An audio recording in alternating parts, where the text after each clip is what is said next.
नमस्कार दोस्तों। BJP IT cell इस पे एक मैंने बहुत पहले वीडियो बनाया था, अगर आपने देखा हो तो। ये मेरे सबसे पहले वीडियोस में से एक था।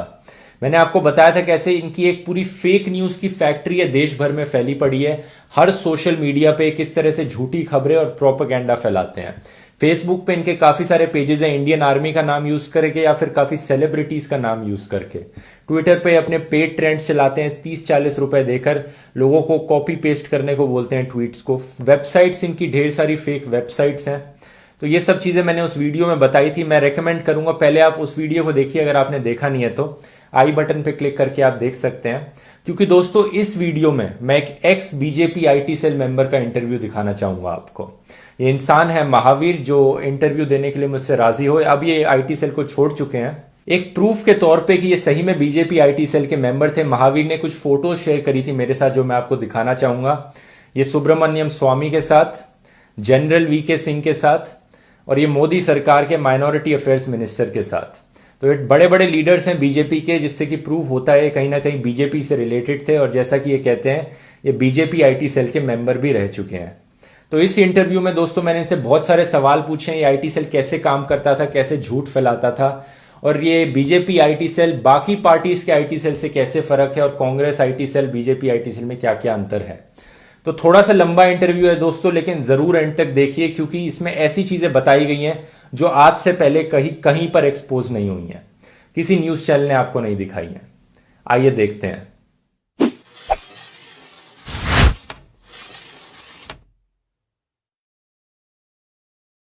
नमस्कार महावीर। तो नमस्कार जी दुरो भाई। पहले मैं पूछना चाहूंगा आपसे, आप बीजेपी आईटी सेल में रहे थे, कब से कब तक रहे थे आप बीजेपी आईटी सेल में? मैं 2013 से ही था। वैसे 2012 में आईटी सेल का गठन हुआ था, जिस टाइम पे गडकरी जी अध्यक्ष थे, उस टाइम पे ही मैं ज्वाइन कर लिया था। अच्छा, और कब तक रहे थे? 2015 तक। 2012 से 15 तक 3 साल तक उसमें नौकरी करी। हम्म। तो ज्वाइन क्यों किया सबसे पहले?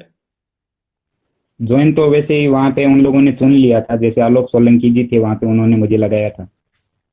किस कुछ मतलब टैलेंट, आप? सोशल मीडिया का कुछ टैलेंट देख के।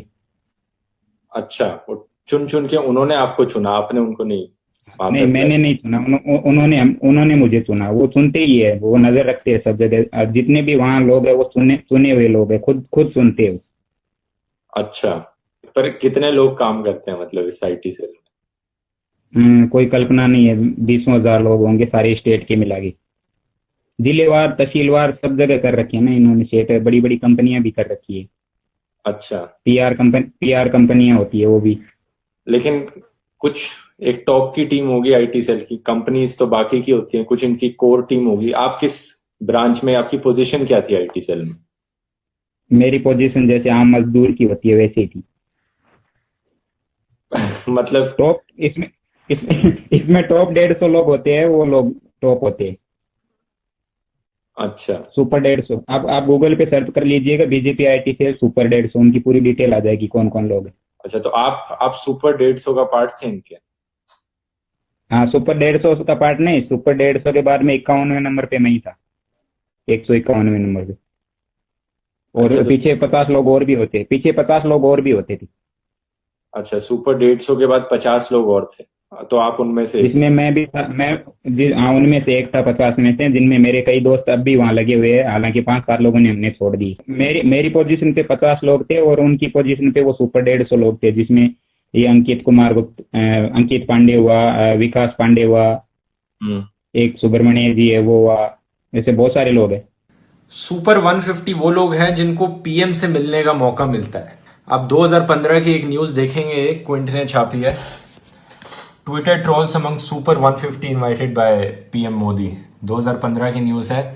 तो 150 सोशल मीडिया इन्फ्लुएंसर्स, ये जो कह रहे हैं बीजेपी आईटी सेल के लोग हैं, इनको exclusive invite only no selfie allowed event organise करवाया गया था as a part of digital India initiative. यहाँ पे आप देखेंगे इन सुपर 150 की टीम में कौन कौन आता है। तेजिंदर बग्गा आता है। तो अब इसमें खास बात देखिए कि ये जितने भी लोग ने फोटो खिंचाई, यहाँ पे बैकग्राउंड सेम होगा सबका, और सब सेम जगह पे खड़े होके फोटो खिंचाएंगे, सारे 150 के 150 लोग। नीचे इस अंकित जैन के नाम के आदमी ने एक फोटो खिंचाई, सेम जगह पे बैकग्राउंड देख सकते हैं, सेम है। क्विंट का आर्टिकल तो ये पॉइंट आउट कर रहा है कैसे ये 150 लोग में से भी गाली देने वाले ट्रोल्स बहुत हैं। तो अंकित जैन ने ऐसे ट्वीट्स भी कर रखे हैं माँ बहन की गालियां देकर, और मोदी से मिलने का इनको मौका मिल रहा है। सुरेश नखुआ, फिर से देखेंगे आप, बैकग्राउंड वही है इन सब का, ये सारे एक जगह खड़े होकर मिलने गए थे 150 लोग। ये भी ऐसे आदमी है जिन्होंने माँ बहन की गालियां दी हैं लोगों को ट्विटर पर। तो ये सारे लोग 150 लोगों को मोदी से मिलने का मौका मिलता है, बाकी कोई भी बीजेपी आईटी सेल में इन सब से नहीं मिल सकता, इतने टॉप लीडरशिप से। तो आपका काम क्या था वहां पे? आप 50 लोगों मेरा मेरा काम फेसबुक पे ज्यादा से ज्यादा मतलब ट्रोलिंग करना होता था। किसी को भी परेशान कर दो, अगर बीजेपी के खिलाफ कुछ भी लिख रहा है उसको भगा दो, या फिर रिपोर्टिंग करवा के बंद करवा दो। ये काम 50 लोगों को देना, सेम ही काम दे रखा था 50 लोगों को, सबका यही हाँ, काम? 50 लोगों को सेम काम दे रखा था। जब 50 से नहीं निपटते थे ना, तो वो आगे ईमेल करके और लोगों को बोल देते थे। इंडिया भर के लोग है ना सारे, जिनको एक साथ ईमेल फॉरवर्ड होता है कि इस टॉपिक पे काम करना है, इस विषय पे एक साथ में ईमेल वहां से फॉरवर्ड होता है। हजारों लोगों को होता है वो वहां से। तो जो सुपर 150 था उनका काम क्या था फिर? उनका भी काम ट्रोलिंग करना था? हाँ, उनका काम ट्रोलिंग करना था। मेन कंटेंट वो क्या करते थे सुपर 150? अच्छा, वो जो कोई ट्वीट करना हो तो कोई ट्वीट में जो कई बार पेड ट्रेंड्स करे होंगे आपने भी कि? नहीं, मैं ट्विटर पे नहीं था, लेकिन मेरे को मैसेज जरूर आते थे कि ट्विटर आपको ज्वाइन करना पड़ेगा, ये वो। ट्विटर का मेरे को समझ में नहीं आता था, इसलिए मैं वहाँ ट्विटर पे नहीं जुड़ा था। लेकिन ट्विटर पे जितने ट्वीट करने होते हैं ना, तो 50 ट्वीट की लिस्ट बना के भेज देते हैं। 50 ट्वीट, एक विषय पे 50 ट्वीट बना दिए कि एक साथ में 2000 लोगों को भेज दिया कि इतनी बजकर इतनी मिनट पे आपको ये पोस्ट करना है सारे ट्वीट। बिल्कुल, यही अपनी मर्जी से 50 ट्वीट में से अपनी मर्जी से कोई भी ट्वीट चुन सकता है। 10-12 एक साथ में 5-5 ट्वीट मार देते थे, तो वो मतलब एक साथ में अगर 2000 ट्वीट एक ही समय पे होता है तो वो अपने आप ट्रेंडिंग में आ जाता है। तो वो ये काम जो ट्वीट्स बनाने का काम था, ये सुपर 150 वाले लोगों का था? हाँ, सुपर 150 की टीम थी ट्वीट बनाने वाली। अच्छा, तो उनके नीचे जो काम करते थे उन सबको बस ट्वीट को कॉपी पेस्ट करके सही टाइम पे ट्वीट करना? हाँ, कॉपी पेस्ट कर लेते, कुछ अपनी मन मर्जी से मिक्स भी कर सकते थे, लेकिन वो सब ऐसा ही चलता था, एक ही ईमेल का आदेश होता था। ये चीज बार बार प्रूव होती रही है, और अभी हाल ही में परेश रावल जी, वो बाबू भाई हेरा फेरी वाले, बीजेपी के भी एमपी हैं, इन्होंने गलती से एक ट्वीट कर दिया था ये डॉक्यूमेंट।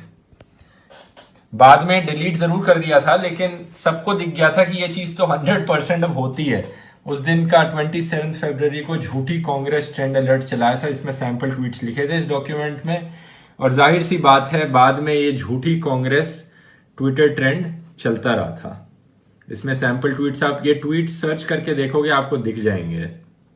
तो आपका स्पेसिफिकली आपका काम क्या था? आप ट्विटर पे नहीं थे तो फेसबुक पे थे आप, या वेबसाइट? मेरा फेसबुक पे और वेबसाइटों पे कंटेंट लिखना रहता था। कोई भी मतलब वेबसाइट, जैसे किसी भी आज तक में एबीपी में कोई न्यूज आई है, उस न्यूज को, वो न्यूज भले ही राहुल गांधी के खिलाफ हो, मायावती के, ओवैसी को, उसको घुमा फिरा के हमें उसका हिंदू मुसलमान जोड़ना रहता था।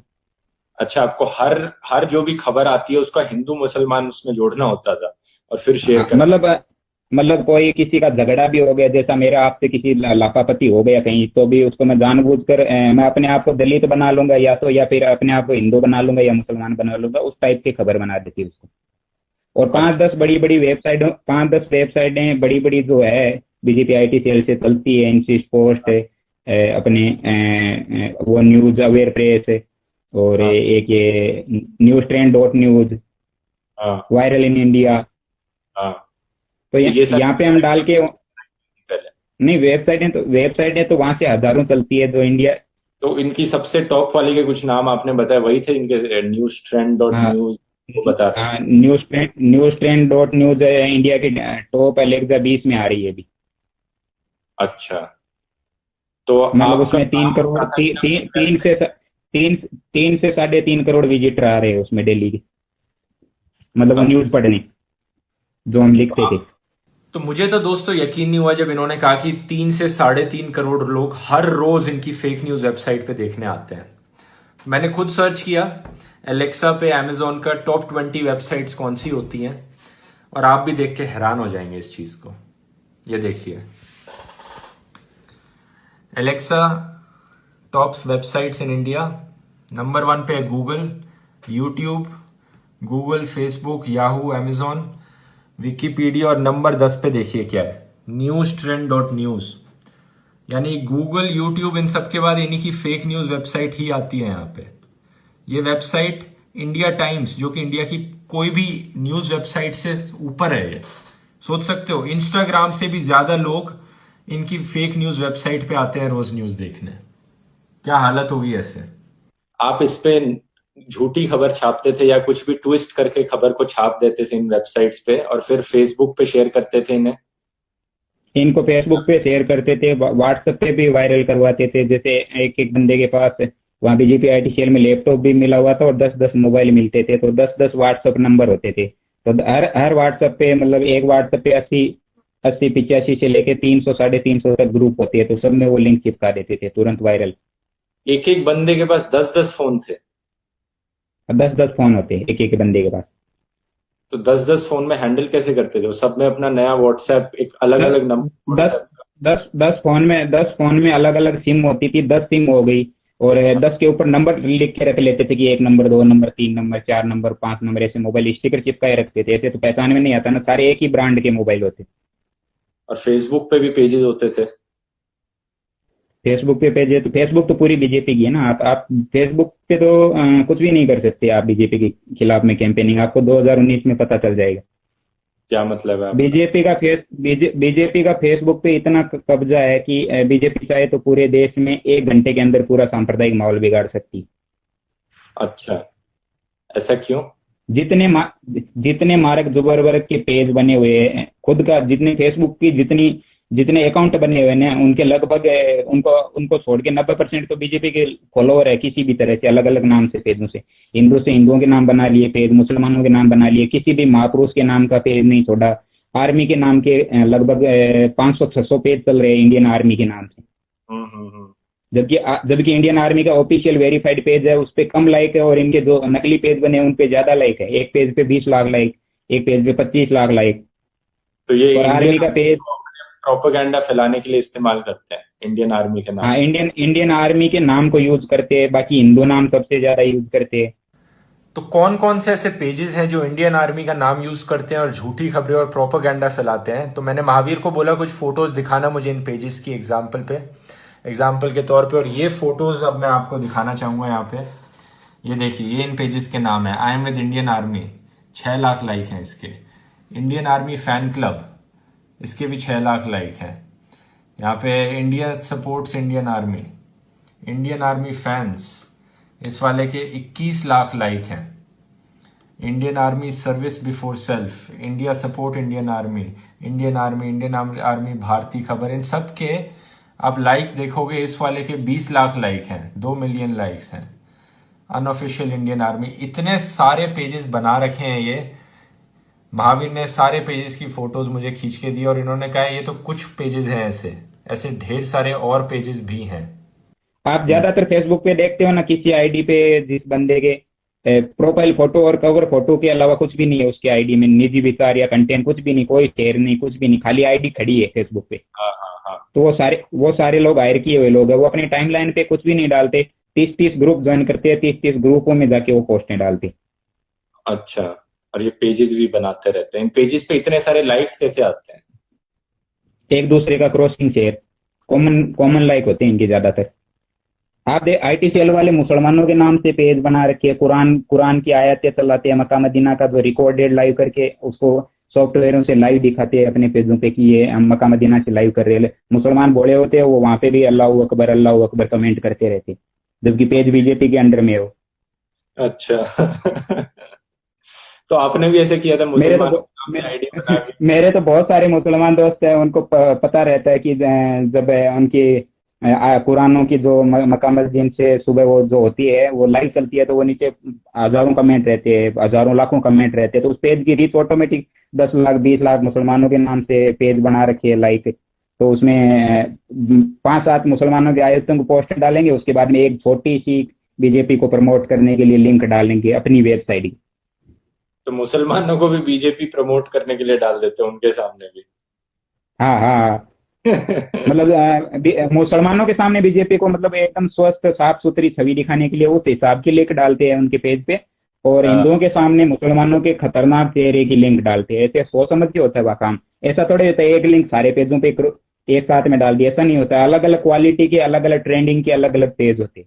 हाँ हाँ, ऐसी हर अलग अलग लोगों के लिए भी होता होगा। जो लोग थोड़ा शहरों में रहते हैं उनके लिए मोदी जी और डेवलपमेंट की बात करते होंगे ज्यादा, और हिंदू हाँ मुसलमान कम हाँ, क्योंकि करते शहर वाले आदमी है ना बहुत जागरूक आदमी है। सबसे ये भारत के जो है ना 30% जो बैकवर्ड के लोग हैं, जो हैं। गरीब मजदूरी आटा सुबह कमाया शाम को खाया, ये वाले लोगों की भावनाएं बहुत कमजोर होती है।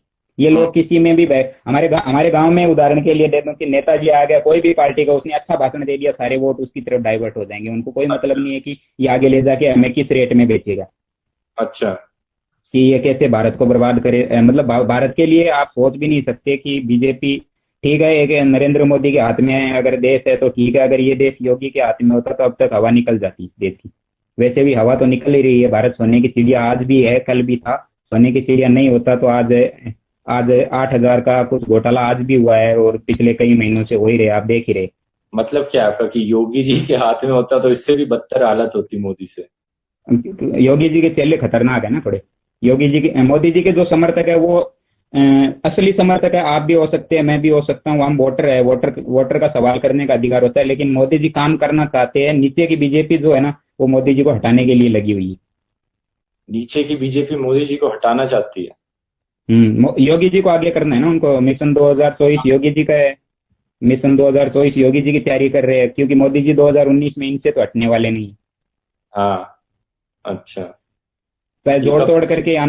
चाहे जोड़ तोड़ करके आना पड़े 2019 में तो फिर आ जाएंगे, लेकिन 2024 में योगी का प्लान है, क्योंकि उस टाइम पे मोदी जी की उम्र भी हो जाएगी।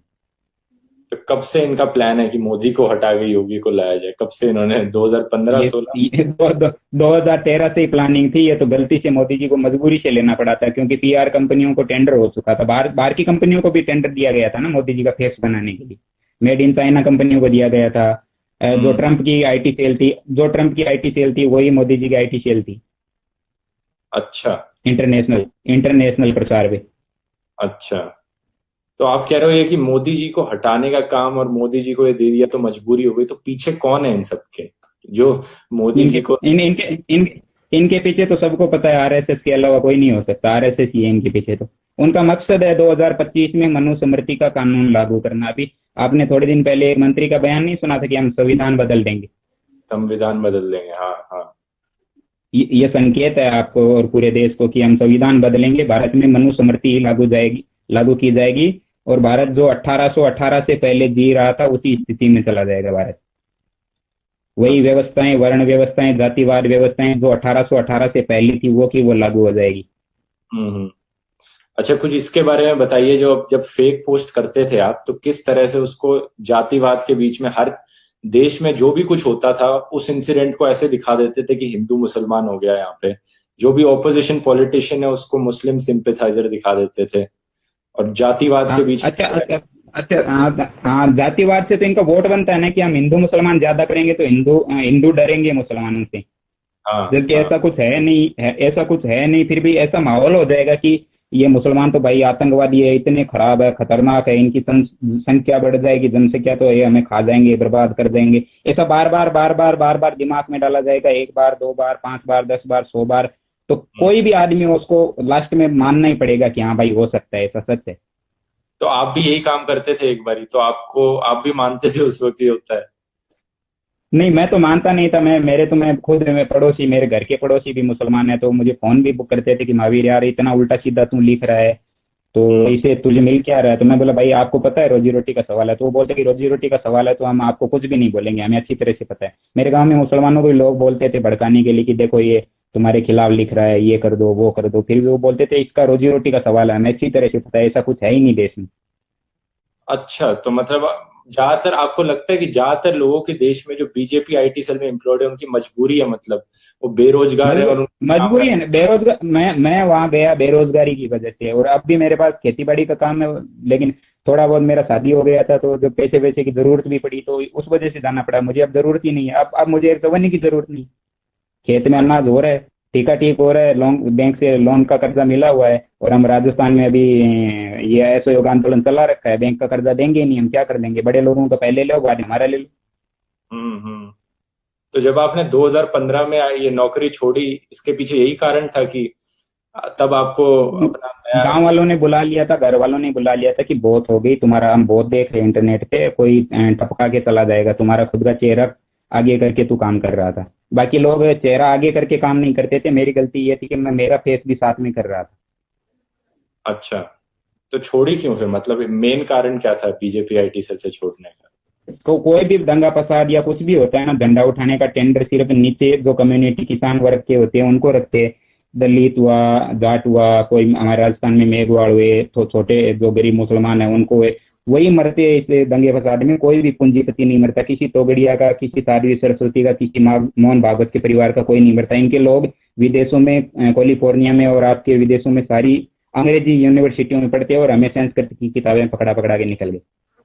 तुम बस गुरुकुलों में रहो, भजन करो, गुरुकुलों में रहो, भजन करो, राम राम हरे कृष्ण हरे कृष्ण हरे कृष्ण, बस यहीं पड़े रहो। तुम विकास की, गरीब की, मजदूर की, आम आदमी की, सड़क की, बिजली की, लाइट की, चिकित्सा की ये बात नहीं कर सकते। इनसे आपका कोई लेना देना ही नहीं। मतलब यहाँ देश की अब 80% आबादी को ऊपर वाले लोग हैंडल कर रहे हैं। तो ये बताइए, पैसे कितने मिलते थे आपको जब आईटी सेल में नौकरी करते? मेरे को तो पर दिन का 1,000 रुपए मिलते थे। बाकी सुपर 150 तो हाई लेवल के थे, उनकी तो हमें पता नहीं है कितना मिलते थे। मुझे तो 1,000 रुपए पर डे मिलते थे। अंदाजा? लेकिन जो छोटे लोग नीचे से नीचे, मतलब जो गवर्नमेंट की जॉब रेट होती है उसके हिसाब से 300 रुपए से शुरुआत है, ऊपर से लाखों करोड़ों में है। जैसे अमित मालवीय जी है, वो तो लाखों करोड़ों में खेल रहे हैं, मेन टेंडर उनके पास ही है और विकास पांडे के पास है। तो अमित मालवीय को लाखों करोड़ों में मिलता होगा? हाँ, वो लाखों। बीजेपी भारत की सबसे बड़ी पूंजीपति पार्टी है। इसके पास करोड़ों अरबों का चंदा है। सारे कत्ल खानों का सबसे ज्यादा पेमेंट इसके पास आता है। सारे जितने इलीगल काम होते हैं सब सब इनको चंदा देती है बाहर से। अभी आप उदाहरण के लिए देख लो ना, उदाहरण के लिए देख लो कि दिल्ली में मैक्स हॉस्पिटल को बॉबी कटारिया ने ताला ठुकवा दिया था, और एक वो कॉलेज में जो इंसिडेंट हुआ था, उस कॉलेज को ताला लगने वाला था, कॉलेज वाले ने पैसे फेंके सारा बॉबी कटारिया अंदर। हाँ, बहुत ही मतलब अमीर पार्टी है फिर तो ये कि अमीर तो है, अमीर तो है ना, अमीर तो है। इस पार्टी को आप खत्म नहीं कर सकते। 2024 तक कितनी ताकत लगा ले, पूरा देश खत्म नहीं कर सकते। अगर आप खत्म करने के लिए अगर इनके खिलाफ में कुछ माहौल बन भी जाता है ना, तो इनके हाथ में सबसे बड़ा हथियार है जियो। अच्छा, जियो कैसे? जियो का मोबाइल होता है ना, उसमें पप मैसेज आता है स्क्रीन पे ऑटोमेटिक, कई बार आता है। आज जैसे हमारे प्रधानमंत्री जी इधर झुंझुनू आए थे, हमारे मोबाइल की स्क्रीन पे ऑटोमेटिक मैसेज आ गया था, ऑटोमेटिक उनका रिकॉर्डेड कॉल आ गया था, जो झुंझुनू भाषण चल रहा था वो टोटल लाइव आ रहा था उसमें। मोबाइल कॉल पे आ रहा था, मोबाइल पे पहले मैसेज आया मोदी जी का भाषण सुनने के लिए, इस नंबर पर डायल करिए, उस पर मिस कॉल मारा तो पूरा उनका भाषण लाइव आ रहा था। तो कैसे मतलब जियो को इस्तेमाल कर पाएंगे? जियो को इस्तेमाल है, जैसे आपके जियो पे स्क्रीन पे मैसेज आ गया अचानक से, जैसे आप रिचार्ज खत्म हो जाता है तब मैसेज आया करता है। भारत में सारे लोग जियो रखते हैं, उनको सबको पता है कि रिचार्ज आपका 5-7 दिन पहले ही स्क्रीन पे ऑटोमेटिक मैसेज आना। आप किसी को कॉल करके, कॉल कटेगा, कॉल कटते ही स्क्रीन पे पूरा मैसेज आ जाएगा, पूरा स्क्रीन बंद हो जाएगा, उसमें वो सामने विज्ञापन ही दिखेगा। उसी तरह से अगर जरूरत पड़ी तो मोदी जी का ब्रांडिंग के लिए और मोदी जी के नाम से चेहरा लगा के बढ़िया सा मैसेज, अब की बार मोदी सरकार या कुछ जो पिछली बार लगाया था वैसे नया बड़ा सा पोस्टर बना के आपके मोबाइल में घुसा देंगे, हर मोबाइल में। आप जितनी बार किसी को कॉल करोगे उतनी बार आपकी स्क्रीन पे मोबाइल पे मोदी दिखेंगे। लोग भी तंग हो जाएंगे। कहाँ से तो लोग तंग नहीं हो जाएंगे। आप है ना, जिस झूठ को 100 बार बोला जाता है ना, जिस झूठ को बार बार बोला जाता है वो झूठ नहीं हो जाता, बाद में वो सच बन ही जाता है। सही बात है। अच्छा, ये बताओ कि बीजेपी आईटी सेल और बाकी पार्टीज के आईटी सेल में क्या फर्क है? कोई फर्क है या नहीं इनमें? बीजेपी कांग्रेस और बीजेपी में, कांग्रेस बीजेपी में तो कोई फर्क मत समझना आप। कांग्रेस बीजेपी में ऐसा होता है कि कांग्रेस के आईटी सेल से कोई बंदा नाराज होता है तो बीजेपी आईटी सेल में चला जाता है। आसपास में है 14 अशोका रोड, 11 अशोका रोड और 14 अकबर रोड में कोई फर्क नहीं है, आमने सामने की डर है।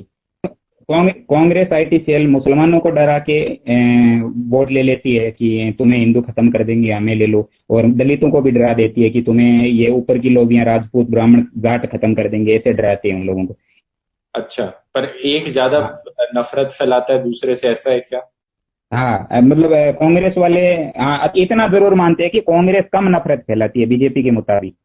बीजेपी तो जातियों में नफरत बीजेपी फैला रही है, कांग्रेस हो सकता है धर्म की राजनीति कर रही हो, लेकिन हाँ। कांग्रेस तो बीजेपी तो सिर्फ जातियों की, पंथ की, जाति में भी जाति ढूंढ लेते हैं, जाटों में भी जाट ढूंढ लेते हैं, अलग से ब्रांड, अलग ब्रांड ढूंढ लेते हैं कि भाई महाराजा सूरजमल का अलग ब्रांड था, वीर तेजा जी का अलग ब्रांड था। अच्छा। पर ये जितनी आपने वेबसाइट्स कही, कांग्रेस की तरफ से भी इतनी वेबसाइट तो है कि नहीं? नहीं, कांग्रेस की भी 100-200 वेबसाइट है, बीजेपी की 2-4 हजार होगी, इतना ही फर्क है। बीजेपी के पास पेमेंट ज्यादा है, बीजेपी के पास लड़के ज्यादा है, पार्टी बड़ी है। अच्छा, तो अभी बीजेपी दबदबा अभी ज्यादा है। सरकार में दबदबा है, रुपया बोलता है। जिसके हाँ। पास जो पैसा है वो, पैसा है ना वही भगवान है भारत में, जिसके पास पैसा है वही खुदा है। हम्म। तो अब लोगों बाकी को क्या, उनके लोग कैसे बाकी उनके बचे? मजदूर है। लोग तो बरगला जाते हैं ना, बेरोजगारी खत्म हो, भारत में बेरोजगारी इतनी हो गई, रोजगार सारे खत्म हो गए लगभग। तो सारे लोग बेरोजगार है, हाथ में कटोरा लेके घूम रहे, कहीं ना कहीं जाएंगे, कोई आरक्षण मांगेगा, कोई कुछ करेगा, कहीं ना कहीं तो जाएगा। अच्छा। देना तो पड़ेगा इनको, और नहीं देना पड़ेगा तो अपराध बढ़ जाएंगे, लोग गला गला छीनना शुरू कर लेंगे। नहीं तो आप लोगों को क्या बोलना चाहेंगे, लोग किस तरह से इससे बचे रह सकते हैं, इनके प्रोपेगेंडा में ना आए? बच्चे ये प्रोपगेंडा से यही बच्चे रहते हैं कि फेसबुक पे अपने जितने कॉमन लोग, जान पहचान के लोग, और जो अच्छे मैसेज वाले लोग हैं, जो सामाजिक सौहार्द के लिए लोगों को जोड़ते हैं फेसबुक पे, ऐसा नहीं कि सारे गंदे लोग हैं, उसमें अच्छे लोग भी है। हजारों ऐसे ऐसे अच्छे अभियान चला रखे हैं, हजारों लोगों ने, जो वर्ल्ड के एनआरआई लोग सारे जुड़ के एक मिशन चला रहे हैं कि हम पूरे भारत में मोहब्बत के लिए लोगों को जोड़े, या पूरे जातियों को जोड़े। ऐसे बहुत सारे अभियान चला रहे हैं, बहुत सारे संगठन है छोटे छोटे, जिनको कभी मार्केटिंग नहीं मिली। तो बेसिकली ये बोला जाए कि जो लोग नफरत नहीं फैलाते, जो हिंदू मुसलमान की जहाँ पे बात करने लग जाते हैं, उनको सुनना ही बंद कर दो, ये कह सकते हैं? आप सोशल मीडिया पे, फेसबुक पे ऐसी हालत हो चुकी है इस टाइम पे, आज 2018 में, मार्च में ऐसी हालत है कि आप मुसलमानों के समर्थन में एक भी पोस्ट डाल दी ना, एक भी पोस्ट की फलाना मुसलमान अच्छा है, अब्दुल कलाम अच्छा था, उदाहरण के लिए मैंने ऐसी पोस्ट डाल दी, तो आपको समाजद्रोही, जाति द्रोही, धर्मद्रोही, गद्दार, फलाना ढिमका सब कुछ घोषित करने के लिए बीजेपी आईटी सेल वाले तुरंत टूट पड़ेंगे आप पर। हाँ हाँ, सही बात है। इतना आपने, है ना, किसी मुसलमान से फेसबुक पे लाइव में भी अगर बात कर ली ना, तो आपको पाकिस्तानी एजेंट घोषित कर दिया जाएगा, जबकि पाकिस्तान का बंटवारा इन लोगों ने किया था, आरएसएस ने। और ये हाँ। खुद ही बोलते हैं कि ये खुद ही बोलते हैं कि हम अखंड भारत बनवाएंगे। पाकिस्तान भारत में विलय होने के लिए भी वहां के लोग तड़प रहे कि हमें भारत में मिला लो। और ये लोगों, वहाँ पाकिस्तान की हालत खराब हो गई, वो कटोरा लेके पूरे वर्ल्ड में मांग रहा है। वो लोग बोल रहे हैं कि किसी भी तरह से भारत में हम विलय हो जाएंगे, और ये भारत की आरएसएस लोग भी बोल रहे हैं कि अखंड भारत बनाएंगे, लेकिन पाकिस्तान को नहीं जोड़ेंगे। पाकिस्तान भेज ना, तो डायलॉग ये होता है कि हाँ चलो तुम देशद्रोही हो, गद्दार हो, पाकिस्तान चले जाओ। एक भी आदमी को वीजा नहीं देती है पाकिस्तान जाने का। पैसे देने पड़ेंगे ना वीजा देने के लिए तो। पैसे नहीं, पैसे लोग अपने पैसे से लेने के लिए भी तैयार है। मेरे को मान लो फेसबुक पे मैं पोस्ट डाल रहा हूँ, गद्दार पाकिस्तानी घोषित कर दो, मैं पाकिस्तान चला जाऊंगा, मुझे कोई डर ही नहीं है। पाकिस्तान में भी हमारा ही बंटवारा हुआ था, राजस्थान की, पंजाब की, हनुमानगढ़, गंगानगर साइड के इससे जो पश्चिमी पंजाब था, उस पंजाब का ही टुकड़ा हुआ था। सारी हमारे ही परिवार की जातियां उधर है। हालांकि वो कन्वर्टेड है, उनका मजहब अलग हो गया, उनका पूजा पद्धति अलग हो गई, लेकिन ब्लड तो एक ही है। हम्म। तो जो लोग इस वीडियो को देख रहे हैं, वो जोड़ने वाले लोगों को फॉलो करें, जो लोग दंगे नहीं फैलाते। जैसे दंगे दंगे दंगे खून के फैला रहे हैं, उसकी जगह से मोहब्बत के दंगे फैलाओ। सही बात है। मेरा यही मैसेज है। और ध्रुव भाई, आपने मुझे कांटेक्ट करके अच्छा संपर्क किया है, और आपको मैं उम्मीद करता हूँ कि इस तरह से पूरे समाज में मैसेज जाना चाहिए। मेरे बिल्कुल। पास तो अभी, है ना, जब मैंने आईटी सेल का भांडा फोड़ करना शुरू कर दिया ना, तो मेरे पास एनडीटीवी, एबीपी के लोगों के भी फोन आ रहे हैं, लेकिन मैं वहां जाना नहीं चाहता, एनडीटीवी, एबीपी पे, क्योंकि वहां की मीडिया के लोग भी लगभग इधर उधर से पेमेंट करके संपर्क कर लेती है पार्टियों से। उनको तो पैसे से, धंधे से, टीआरपी से मतलब है, आम आदमी से कोई मतलब नहीं होता। अच्छा। जी न्यूज को हुआ, एबीपी को हुआ, आज तक को हुआ, सुदर्शन चैनल में मैं खुद रहा हूँ थोड़े दिन तक, वो सुरेश जी हुए। हम्म। तो चलो, बहुत बहुत धन्यवाद और ये बताने के लिए, सारी चीजें जो भी आपने बताई। मुझे लगता है इससे जो भी लोग इस चीज को देख रहे हैं, काफी कुछ जानने को मिलेगा उन्हें। वो इस प्रोपेगेंडा से बचे रहेंगे, इनके शिकार में नहीं पड़ेंगे। मैंने सबसे पहले इस विषय पे इंटरव्यू दिया था कल अभी डांडिया जी को, जो अमेरिका से है, एनआरआई है भारत के। मैंने तो देखा। वहां से भी मेरे को अच्छा सपोर्ट मिला था, और मेरा थोड़ा हौसला भी बढ़ रहा है। शुरू में मैं डर रहा था कि कहीं बीजेपी कांग्रेस मुझे मरवा भी नहीं दे, कि हाँ। कहीं ऐसा, मैं ऐसे मुद्दे खोल रहा हूँ कि आप सोच भी नहीं सकते कि मेरे घर पे भी धमक जाएंगे सुबह तक, ऐसा डर लगता है ना कई बार।